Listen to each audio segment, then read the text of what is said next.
Ehsan will be presenting on the electroacoustic investigation of permafrost.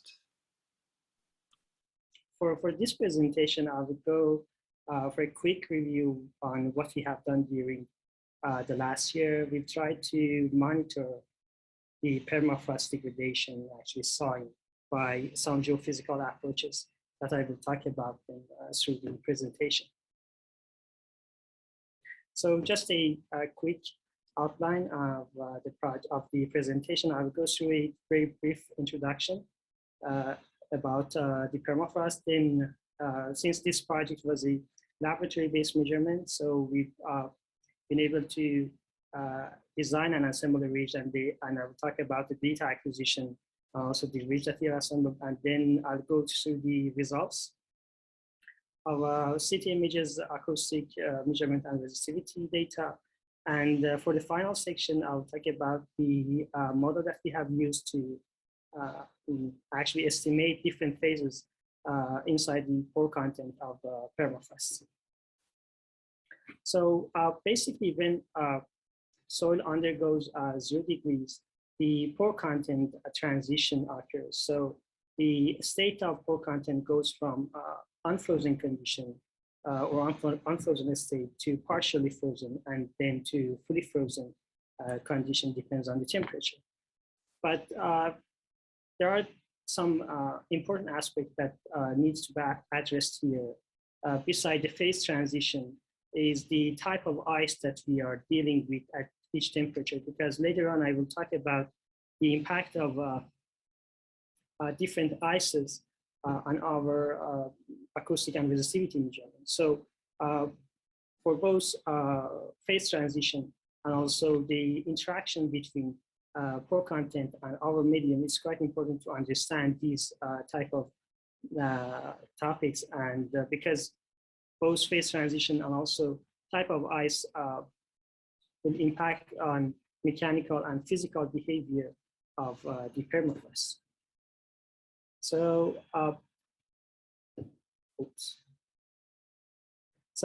this is the ridge that we have designed and assembled, which is, I would say, exclusive, and it's possible to simultaneously measure the acoustic and resistivity measurements, and while we are conducting city imaging.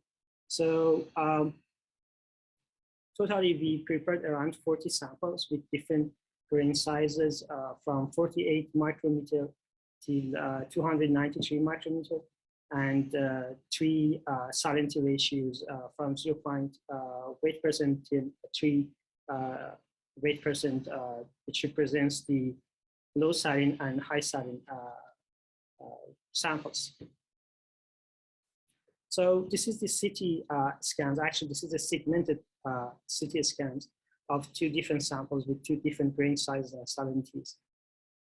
Beside the phase transition, which happened from -22 till 10 degrees, the point which is quite important is the migration, or I would say movement, of the phases, specifically the air, because the samples were partially saturated, so we are expecting to see air inside the pores.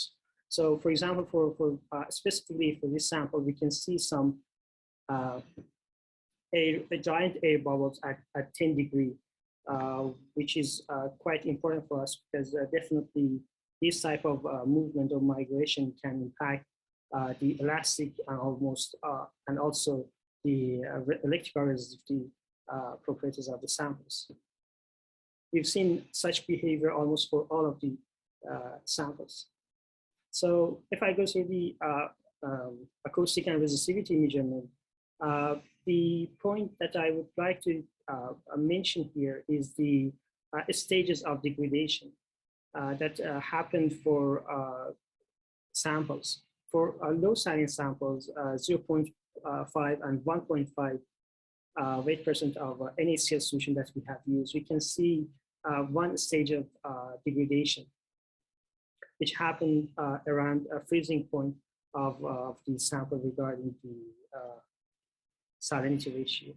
But for high saline samples, we can see 2 stages of degradation, which we attributed to the presence of different type of ice.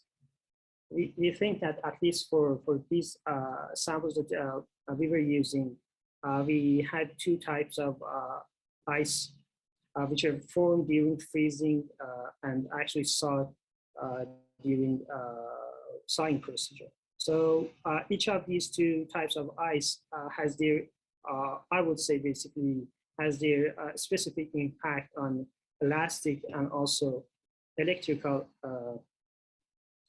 properties of the sample. We also see such behavior for electroresistivity data of our samples. So here exactly for low saline samples, we can see one stage of degradation, almost one stage of degradation, but as salinity increases, we are adding the second stage of degradation based on the electroresistivity of the samples. So, so far what I have talked about was for the first part of the project, that we were able to actually design and assemble a ridge and make the samples and conduct the measurements. But for the second part of the project, we've tried to modify the well-known method, which is known as a four-phase model, which is possible to integrate the acoustic and resistivity data to finally estimate the different fractions of pore content. Here, because we had we had partially saturated samples, as I said, so we are expecting to have three phases: ice, brine, and air. And based on the modified four-phase model that I call it here joint model, we've been able to estimate these fractions. And to verify the estimation, we compared our estimated fraction by a joint model with the estimated fractions from CT scans. And for the double checking or double verification, I used the ice content to model the P-wave velocity. So through actually two-end member approach, which is quite a well-known approach for permafrost modeling. So we compared also the model P-wave with the measured P-wave velocity actually. So this is the final slide of this presentation. So we can see here that our estimation actually from the joint model is these curves for different fractions, and the colored circles are the estimated from the CT scans. So we can see good comparison between two types of estimation from CT scan and also joint model. I would say that the misfit between the estimations of the fractions were not more than 10 to 15% in higher case. In some cases, 15% is a lot of uncertainty, but that was for some rare cases, for some rare samples. But generally, I would say that, as I recall, the misfit were less than 10% or something around 5 to 7%. And also, when we compare the measured velocity with model velocity, we could see good correlation between these two types of velocities. So this project is almost done. So, but I hope I have the chance to work with real core samples, real core permafrost samples. So to see if the ridge is capable of handling those samples, and also if the modified model can estimate different fractions of the core content of the permafrost. I would be happy to answer your questions and to discuss with you. Great, thanks, Ehsan. Questions, Jason? Go ahead. Thanks, Ehsan. Nice presentation. I have a question. In terms of like, from an organic geochemistry perspective, the term degradation of permafrost means something completely different.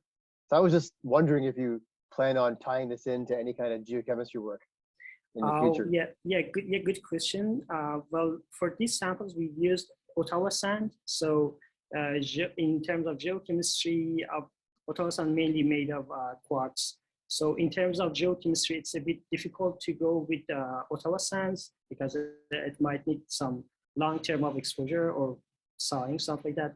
But I do prefer also to go on geochemistry studies, geochemistry degradation study of the permafrost samples in the future. But it totally depends on the availability of the samples. Yeah, because it'd be interesting to tie this work into like how the organic matter is changing over time as well. Yeah. So. Yeah, go ahead. I'm going to fire over the question. Great talk. I loved it. How did you freeze the samples? Well, we freeze the samples in 2 stages. We first use a refrigerator, I would say, industrial refrigerator to freeze the samples till -12. Then based on the ridge that we have designed, we use a cooling machine that freeze the samples till -24.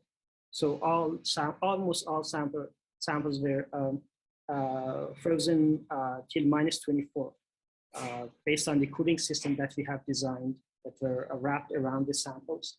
So we could monitor and also change the temperature at any time that we want.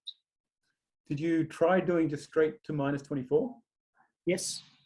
Yeah, actually we started sawing from -24.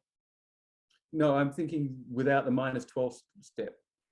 It is possible, but since we were using a city table, so we didn't want to use the city table for a couple of days with this cooling machine. So we somehow saved some time by using the freezer.